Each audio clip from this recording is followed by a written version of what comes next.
few months ago, when I started high school, I was finally given the freedom to shop on Amazon.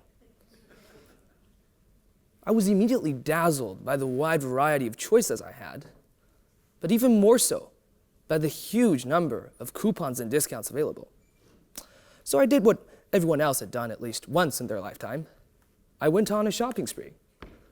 And among those was the purchase of 3,000 pieces of blank paper. Because, I had done my preschool shopping, but I only had 300 pieces of blank paper, and I just might need 3,000 more in case of emergencies. Besides, I am saving 50%. That's a lot of money. Well, all those pieces of blank paper are still lying around in a gigantic box, taking up 1/8 of my room. And believe me, I didn't just buy paper. I bought more clothes than I needed, more stationery than I needed, and more snacks than I needed. I didn't just bend my wallet, I broke it. So the point is, although coupons are meant to save you money, they actually make you spend more.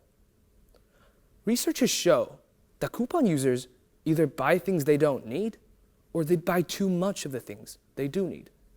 According to a survey done by Consumer Reports in 2016, 63% of coupon users admitted to buying more than they needed. Of course, these are just numbers, but Dan Ariely, a behavioral economist at MIT, offers a much more interesting example. Penney, one of the largest department store chains in America, had tons of coupons and discounts back in the days when they weren't so prevalent. So what they would do is they would manually inflate the prices of their items to create the illusion that their customers are saving money. And the customers, well, they loved this. They spent huge sums of money buying the items that had the largest number next to the percent symbol. But then the new CEO of JCPenney came along, Ron Johnson, his name was, and he basically said, I want to make shopping fair and square. So he got rid of all the coupons and discounts and whatnot, and just had the real pricing, roughly equal to the previous final prices. Customers, they hated this. Within a year, the sales of JCPenney went down by a stunning $985 million. Well, Ron Johnson was obviously out of the job. A new CEO came along, reenacted the coupon policies, and the sales went straight back up. So what is it about coupons that customers find so appealing? Why do they compel us to spend more? To understand this, we have to first discuss the concept of prudent shopping. The common definition for prudent shopping is buying what you need, but that is awfully vague. The truth is, humans' needs are changing constantly according to the circumstances. For example, even after you've just eaten, but your nose captures the smell of your favorite pizza shop, you might instantly have the need to buy another slice of pizza.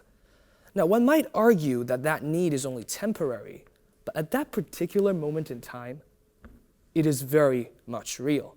And when you think about it, aren't all needs temporary? It's just a matter of how long they last. So prudent shopping would actually refer to adhering to the needs that last relatively longer. And this is where emotions come in. When customers are excited, they're more likely to indulge those temporary needs that appear when shopping. When they are calm, however, rational decision-making kicks into place and prioritizes relatively long-term needs. This is why light and airy music is so common in shopping malls. Yet the paradox is, the very occasion of shopping, for most people, is a form of excitement, making prudent shopping exceptionally hard. And thus we arrive at one of those avoided truths in shopping, that humans shop according to emotions.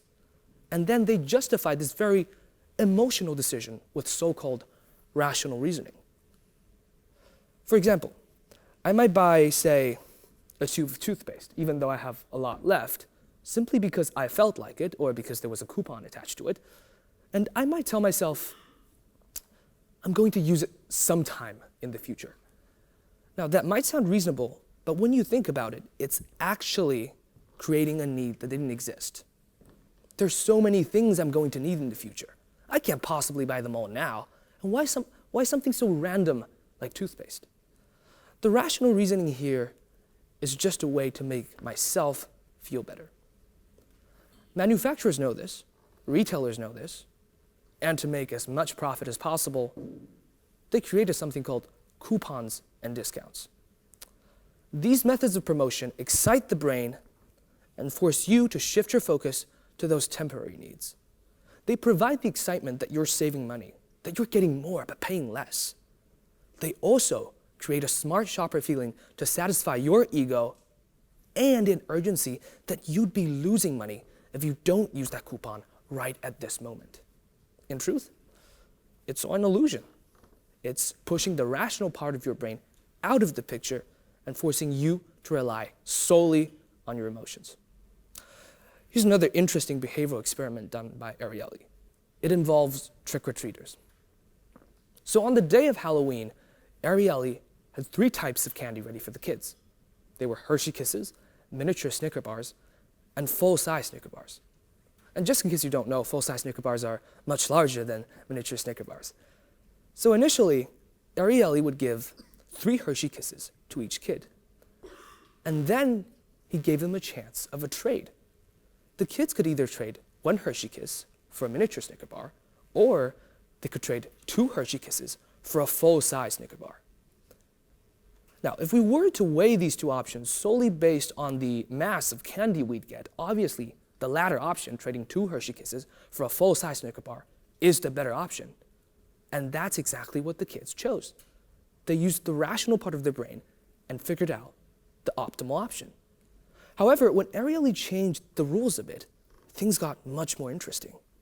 Now the kids could either trade 1 Hershey Kiss for a full-size Snicker bar, or they could get a miniature Snicker bar for free. Based on our previous example, it would still be wise to trade for that full-size Snicker bar because, like we said, we'd get more candy. However, excited by the notion of something free, the majority of the kids chose that miniature Snicker bar. Rational reasoning is not at play here. All we have is emotions incited by a seeming chance of saving money. Or in this case, Hershey Kisses. So now the question becomes, how do we truly shop prudently? Well, of course, we're all human, and as much as we'd like to be free from emotional influencers such as coupons and discounts, it is virtually impossible. Trying to resist would be like having a brawl with your own mind. Therefore, instead of relying on our excited selves, why don't we rely on the decisions we made when we were still calm? Before going to shopping, make a list of the items you think you need. At this stage, don't even take a peek at the coupons. After you are done with your list, go through a regular procedure of looking for coupons. If 1 or multiple items on your list have coupons attached to them, great, you're actually saving money in this case. However, don't ever add new items onto your list because they are most likely emotional decisions created by the sight of those coupons. Shopping is fun, but falling into its traps is not. Keep in mind how coupons and discounts work, keep your mind fresh and calm, and don't get brainwashed. Happy and healthy shopping, everyone. Thank you.